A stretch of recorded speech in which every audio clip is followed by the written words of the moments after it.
Hello everyone, today we are going to be talking about how to work with images and AMP. It's a great way to fix issues or even make updates to your apps just by taking screenshots, and that's what we'll go into right now. We have an online whiteboard. We're going to say, hi.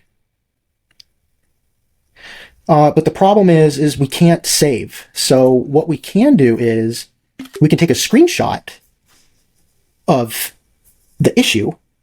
We'll copy that to our clipboard and we'll go to VS Code and open up AMP on the side, and we'll say, so I say unable to save, please check the screenshot for more context. So we're going to go ahead and send that off to the agent. The plan is being created. All right, so that says it's fixed. Let's give it a shot.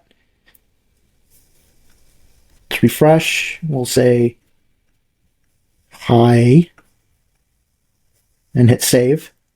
And there we go. We got the PNG fixed. Other thing, you can even not just do bug fixes, but like, let's say you want to take a screenshot here, point to it and say, you can say, make this button green. Go back to VS Code. We'll start a new thread and say, all right, so read the screenshot and take action. All right, let's refresh and see if the green save button is in.